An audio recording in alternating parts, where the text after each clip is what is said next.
주님의 크신 은혜와 사랑이 오늘 이 예배 자리 그리고 또 페이스북 라이브를 통해서 함께 하시는 모든 분들에게 같이 하시기를 축원합니다. 어느 연극 소극장에서 코미디 연극 공연이 진행되고 있었습니다. 그 코미디 연극 공연을 보기 위해서 많은 관객들이 극장을 가득 메웠습니다.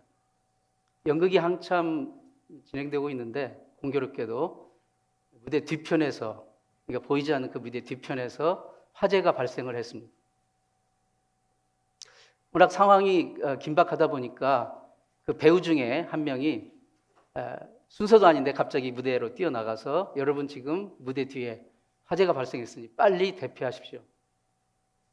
그런데 관객들은 그게 마치 즉흥 이제 코미디인 줄 알고 웃기만 하고 몇 명만 빼놓고는 그대로 자리에 앉아 있는 거예요.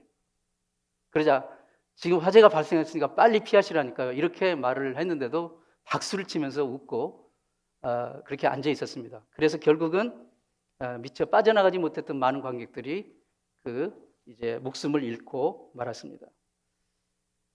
우리가 때로는 반응을 제때 하지 않으면 우리 목숨을 희생할 수도 있는 상황이 올 수가 있습니다. 지금 우리는 세계 곳곳에서 일어나는 수많은 자연재해와 재난들, 그리고 기근과 굶주림과 전쟁과 온갖 사람들의 그 잔악한 폭력과 횡포와 부조리의 모습을 우리는 매일 목도하고 있습니다. 물론 이러한 일들이 예전에도 있었죠. 하지만 요즘 보면은 그 정도와 빈도수가 정말 우리가 감당하기 힘들 만큼 도를 넘고 있는 것을 우리가 보게 됩니다. 하나님의 백성은 시기와 때를 분별할 줄 아는 그런 지혜를 가져야 됩니다. 하늘에 소망이 없는 사람들처럼 우왕좌왕해서는 안 됩니다. 이럴 때일수록 성도는 마음의 허리를 동이고 말씀에 굳게 서서 기도 가운데 깨어 있어야만 합니다. 주님은 반드시 약속하신 대로 다시 오십니다. 죽은 몸은 아무리 찌르고 이렇게 만져도 반응이 없어요. 죽었으니까. 그러나 살아있는 존재는, 살아있는 것은 외부의 자극이 오면 반드시 반응을 하게 되어 있습니다. 살아있기 때문에. 본문은 하나님께서 천사를 보내요. 죄악이 가득한 소돔과 고모라를 심판하여 멸망하신다는 그 메시지를 전했을 때 그 메시지, 하나님의 말씀의 메시지에 반응하는 다양한 사람들의 모습이 나오고 있습니다. 소돔과 고모라의 멸망 사건은 4,000년 전에 일어난 사실이지만, 오래된 사건이지만 단순한 옛날 이야기가 아닙니다. 성경에서 말씀하고 있는 모든 사건과 모든 일들은 그때 당시에도 하나님 말씀하시는 것이 있지만 오늘 우리에게도 말씀하시는 메시지가 있습니다. 왜냐하면 하나님의 말씀은 영원토록 동일하시고 살아있는 말씀이기 때문입니다.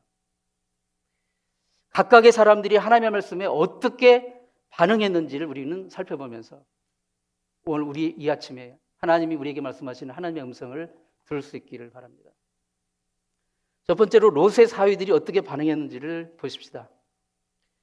여호와께로부터 보내심을 받은 사자들이 롯을 찾아와 소돔과 고모라를 심판하여 멸망시키리라는 그런 메시지를 전했을 때 롯은 자기 딸들과 정혼한 두 사위들에게 이 소식을 알렸습니다. 그게 14절에 나오는데요.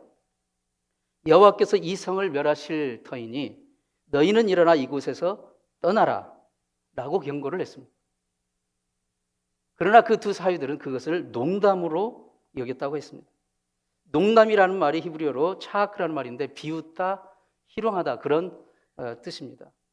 롯의 사위들은 이 하나님의 말씀을 비웃고 희롱했습니다. 하나님에 대한 두려움이 전혀 없는 것입니다.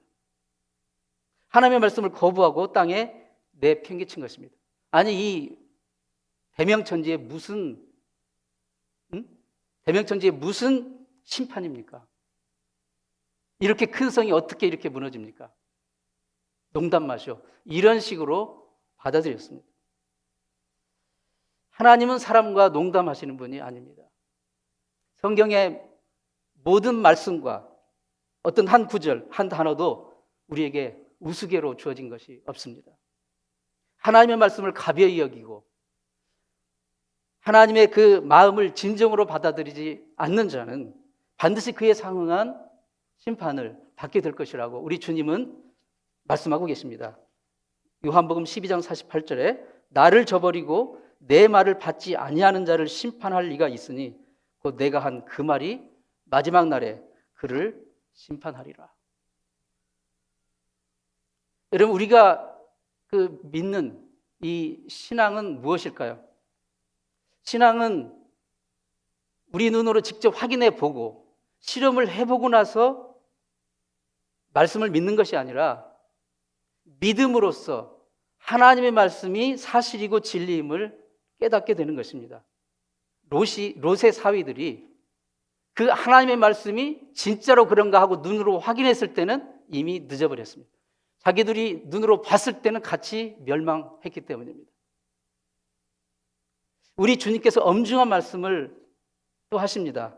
누가복음 17장 27절로 30절 말씀에 노아가 방주에 들어가던 날까지 사람들이 먹고 마시고 장가들고 시집가더니 홍수가 나서 그들을 다 멸망시켰으며 또 롯의 때와 같으니 노아의 때도 그랬고 또 롯의 때와 같으니 사람들이 먹고 마시고 사고 팔고 심고 집을 짓더니 롯이 소돔에서 나가던 날에 하늘로부터 불과 유황이 비오듯 하여 그들을 멸망시켰느니라. 또 인자가 나타나는 날에도 그러하리라. 계속 반복되고 있다는 것입니다. 계속해서 하나님은 우리에게 경고의 메시지를 주고 계시다는 사실입니다. 1945년 8월 14일, 1945년 8월 15일은 우리 대한민국이 이제 일제 식민지에서 해방된 날이죠. 근데 그 전날 1945년 8월 14일에 일본의 히로시마에 원자폭탄이 떨어졌습니다. 그런데 그 원자폭탄이 투하되기 일주일 전에 무려 3번씩이나 반복적으로 미국은 공중에서 장차 이 히로시마를 원자폭탄으로 폭파할 테니 빨리 피하십시오 라고 전단지며 삐라는 이런 걸 계속 3번이나 걸쳐서 일주일 동안 뿌렸어요. 경고를 주었던 거예요. 그 경고를 듣고 일부의 사람들은 급히 그 도시를 떠나서 다른 도시로 피난을 갔고 대부분의 사람들은 그럴 리가 하고 그대로 그냥 남아 있었어요. 반응을 하지 않았습니다. 그리고 그 결과는 너무나도 비참했습니다. 오늘날도 복음을 무시하고 업신여기며 하나님의 말씀에 등 돌리고 구원받을 기회를 놓치고 있는 멸망의 길을 가고 있는 영혼들이 너무나도 많이 있다는 것이 너무나도 안타깝습니다. 롯의 아내의 반응을 한번 보십시다. 롯의 식구들은 소돔성을 빠져나와 인근에 있는 작은 소알성으로 가고 있었습니다. 성 밖으로 일단 나왔어요. 그들에게 하나님의 천사들이 제2차 경고를 줍니다. 17절에 나오는데요. 도망하여 생명을 보존하라. 돌아보거나 들에 머물지 말고 산으로 도망하여 멸망함을 면하라. 돌아보지 말고 중도에 머물지도 말라. 그런데 롯이 그날 이제 그 도망쳐 나온 식구들은 롯과 아내와 그리고 두 딸 4명이었어요. 4명은 그 말의 엄중함을 깨닫고 그대로 그 말 그대로 실천을 했어요. 그런데 그 중에 롯의 아내만큼은 이 경고를 무시하고 결국 뒤를 돌아다 봄으로써 성경에 나오는 대로 소금 기둥이 되고 말았습니다. 하나님께서 롯의 가정을 불쌍히 여기사 살려주시려고 천사까지 보내어서 직접 손을 잡아 이끌었다고 그래서 천사가 손을 잡아 이끌었다고 그래서 이끌어내셨건만 그 질긴 세상에 대한 미련 때문에 결국 롯의 아내는 소금 기둥으로 멸망한 것입니다. 롯의 아내는 몸은 빠져나왔지만 마음은 두고 온 거예요. 소돔에. 그 소돔의 재물과 재미와 세상 쾌락 거기에 자기 마음이 머물러 있었던 것이죠. 그녀의 발걸음은 앞으로 나가는 것 같았으나 그의 마음은 점점 뒤로 오히려 물러가고 있었습니다. 겉으로는 하나님의 말씀을 따라가는 것 같았으나 그의 마음은 소돔을 따라가고 있었던 것이죠. 결국 그녀는 소돔이 끄는 힘을 이겨내지 못하고 소금 기둥이 되고 말았습니다. 우리가 잘 아시는 대로 이 세상은 중력의 법칙이 작용을 합니다. 우리가 이렇게 서 있을 수 있는 것도 지구가 끄는 이 중력의 힘 때문에 우리가 서 있는 거죠. 온 우주에 사실 무중력 상태는 존재하지 않습니다. 무중력 상태라는 말은 사실 개념적인 용어에 지나지 않습니다. 왜냐하면 무중력 상태라는 게 없기 때문에요. 실제로는 우주인들이 우주선 안에서 둥둥 떠다니는 걸 볼 때 사람들은 저 무중력 상태인데 라고 말을 하는데 사실은 그렇게 보일 뿐이지 그 말은 엄밀히 말하면 틀린 말입니다. 왜냐하면 그 안에도 중력이 존재하기 때문에요. 단지 그 우주선은 지금 우주의 그 중력을 벗어나는 대기권 밖에 있고 그리고 지구의 그 중력 끄는 힘보다 더 빠른 속도로 날고 있기 때문에 지구에 있을 때보다도 중력을 덜 느낄 뿐이에요. 하지만 중력이 없는 거 아니에요. 무중력은 아닌 거예요. 이것은 영적인 영역에서도 마찬가지입니다. 세상이 끄는 중력이 있고 하나님의 말씀이 끄는 중력이 있어요. 영적인 무중력 상태는 존재하지 않습니다. 내 마음속에서 세상이 끄는 그 중력과 하나님의 말씀이 끄는 그 중력이 늘 내 마음 가운데서 힘 겨루기를 하고 있는 거예요. 롯의 아내는 그녀의 마음 속에서 벌어진 이 힘 겨루기, 하나님의 말씀의 그 중력과 소돔의 중력, 그 싸움에서 결국 소돔이 끄는 그 중력이 그 마음 가운데서 컸기 때문에 그는 그대로 끌려간 것입니다. 그리스도인은 비록 몸은 이 땅에 발을 딛고 살아도 내면적으로 우리 마음은 저 천성을 향하는 마음, 하늘의 하나님의 말씀이 끄는 중력에 이끌려 살아가야 됩니다. 누가복음 9장 62절에 손에 쟁기를 잡고 뒤를 돌아보는 자는 하나님 나라에 합당치 아니하니라. 하나님의 부르심을 받고 예수 그리스도의 구원의 은혜로 구원받은 자가 세상의 중력에 끌려서 뒤를 돌아보는 자는 하나님의 나라에 합당치 않다는 말씀입니다. 우리가 발붙이고 살아가는 이 세상은 엄청난 세상의 중력이 작용하고 있어요. 물질의 중력, 성공에 대한 중력, 다른 사람을 제끼고 이겨야 되는 중력, 남보다 내가 더 잘 살아야 된다는 중력, 이러한 무수한 중력들이 엄청난 힘으로 우리를 끌어당기고 있어요. 여러분, 신앙생활, 믿음생활이 뭘까요? 이 세상의 중력을 이겨낼 만큼의 말씀의 중력에 이끌려 사는 것입니다. 그게 신앙생활이고 믿음생활입니다. 그 말씀을 우리의 손에서, 우리의 시선에서 놓쳐버리는 순간 우리는 여지없이 세상의 중력에 휩쓸려 갈 수밖에 없는 것입니다. 롯의 아내가 소금 기둥이 된 것을 보면서 우리는 이 영적인 중력의 법칙을 생각을 해야 됩니다. 세 번째로 롯의 반응을 생각해 봅니다. 롯은 소동섬과 함께 두 사위를 잃었고, 그리고 오는 도중에 소돔의 이 심판은 피해서 나왔지만 또 오는 도중에 자기 아내를 또 잃고 말았어요. 결국 총 6명의 식구 중에 3명을 잃고 자기와 두 딸 3명만 남았어요. 즉 반타작 인생입니다. 반타작. 하나님의 긍휼로 구원은 받았는데 전혀 마음이 기쁘지 못했을 것 같아요. 여러분 그렇지 않겠어요? 야, 비록 엄마도 죽고 사위도 죽었는데 우리만 살았지 너무 기쁘다 감사다 이랬겠어요? 구원은 받았는데 전혀 기쁨이 없어요. 왜 그랬을까요? 롯은 천사의 경고, 즉 하나님의 말씀을 반응은 했어요. 반응을 하긴 했지만 그러나 그 마음 가운데 믿음의 확신과 결단이 너무 없었어요. 신앙의 확신과 결단이 부족하니 다른 사람에게 이 주님의 말씀, 주님의 구원의 기쁜 소식을 증거하는 그 일에 열심과 헌신이 부족했던 것입니다. 신앙의 확신과 결단이 부족하니까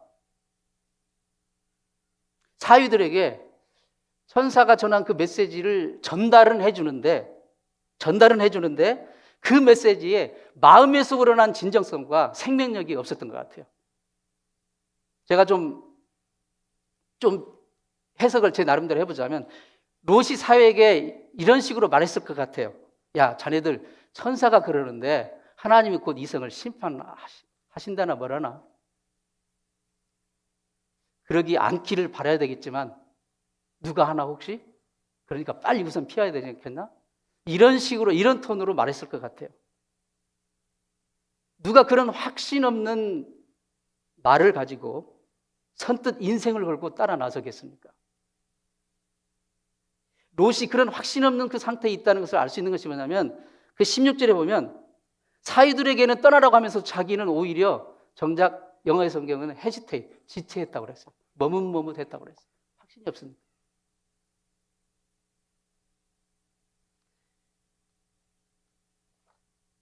롯이 소돔성에서 구원받은 것은 하나님께서 아브라함의 중보 기도를 들으시고 아브라함의 그 얼굴을 보시고 롯을 불쌍히 여기사 천사의 손을 통해 강권적으로 사지에서 빼내신 것입니다.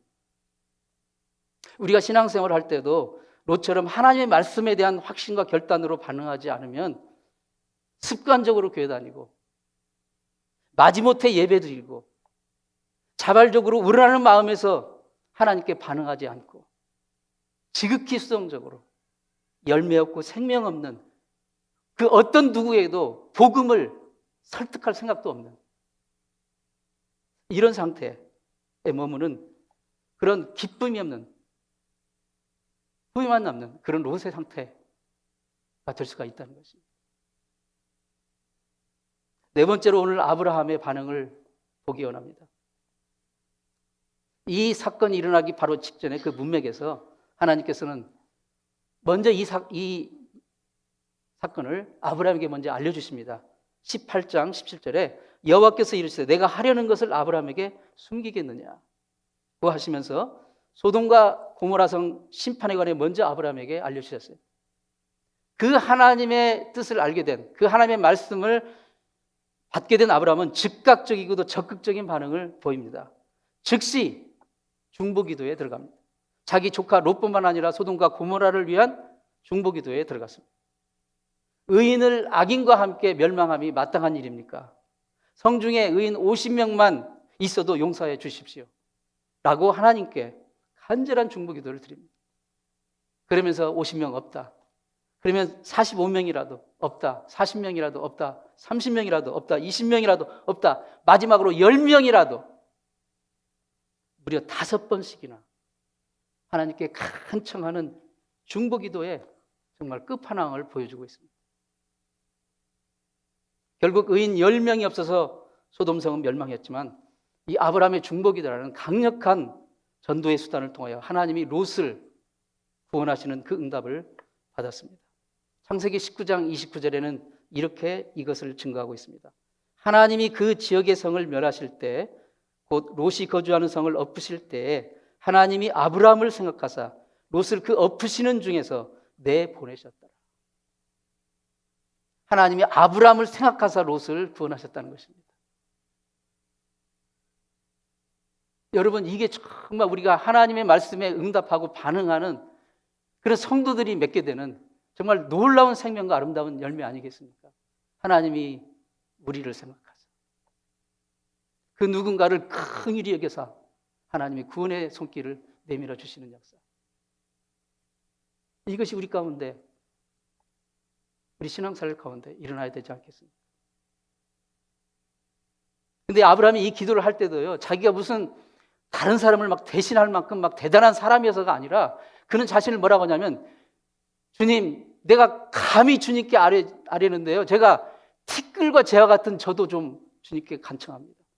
자기 자신을 티끌과 재와 같다고 그렇게 표현을 하고 있어요. 정말 하나님의 은혜를 아는 사람의 고백입니다. 티끌과 재와 같은 저도 감히 하나님께 좀 요청을 드립니다. 정말 불쌍히 여겨주셔서 내 조카 롯을 살려주세요. 저 소돔과 고모라를 살려주세요. 하나님의 진정한 생명의 은혜를 진심으로 경험한 자들은 이런 고백을, 이런 기도를, 이런 태도를 갖게 될 수밖에 없는 것입니다. 하나님은 그를 결코 티끌과 재와 같다고 하지 않으십니다. 천하보다도 귀한 존재고 온 세상에 복을 주시는 그 복의 통로로 그를 쓰십니다. 하나님의 말씀에 신속하고도 순종하는 반응을 보인 그 아브라함의 반응, 이것을 우리가 배우고 우리 삶 가운데, 우리 신앙생활 가운데 이러한 열매가 나타나게 될 줄 믿습니다. 우리 한국 분들은 어제 좀 특별한 경험을 하셨을 겁니다. 어제 카톡이 하루 종일 먹통이 됐죠. 그 한국 최대 그 인터넷 통신회사 카카오톡 데이터 센터에서 화재가 나가지고 갑자기 그 모든 데이터, 모든 정보 그 전송이 중단이 됐습니다. 한 10시간 정도 중단이 됐고, 한 저녁 때쯤 돼가지고는 이제 일부가 개통이 되고, 이제 뭐 이렇게 그 그림이나 동영상 같은 건 안 되고, 근데 오늘 아침부터는 되더라고요. 뉴스에서는 뭐라고 보도를 하냐면 갑자기 한국인의 일상이 멈춘 듯한 느낌이었다. 카톡 하나만 먹통이 돼도. 한국인들이 하루 24시간 동안 얼마나 카톡을 의지하고 사는지. 아침에 일어날 때부터 카톡, 저녁에 마지막 잘 때도 마지막 카톡 확인, 내가 친구한테 보냈는데 혹시 확인했나 이거 보고. 24시간 동안 카톡과 더불어 사는 게 한국 사람인 것 같아요. 카톡. 근데 갑자기 그게 먹통이 되니까요, 갑자기 당황스러운 거예요. 어떻게 해야 되지? 어떻게 해야 되지? 물론 다른 수단도 있지만 우리 그렇게 한국 사람들의 그 일상의 삶 속에 이 카톡이 파고들어 있었던 것입니다. 어둠과 혼란이 발생하죠. 그게 이 세상의 한계입니다. 아무리 탁월한 기술과 문명과 도구라 할지라도 여러분, 그것은 결국 우리에게 허물을 가져다 줄 것입니다. 궁극적으로 우리가 의지할 대상이 아니라는 것이죠. 이 세상이 주는 것의 한계입니다. 그러나 하나님의 말씀은 영원히 우리를 비춰주십니다. 태초부터 계신 그 말씀은 이 어둠의 세상을 비추는 빛이십니다. 그 빛은 단 한 번도 먹통이 된 적이 없습니다. 중단된 적이 없습니다. 그 어느 것도 그 빛을 막아설 것이 없습니다. 그 빛 속에 생명이 있고 그 말씀의 빛에 비추음을 입은 사람은 영원한 생명을 얻습니다. 이 세상에 일어나는 모든 일들을 바라보면서 우리는 이 세상에서는 결코 소망과 평안을 찾을 수 없다는 것을 우리는 매일매일 절감합니다.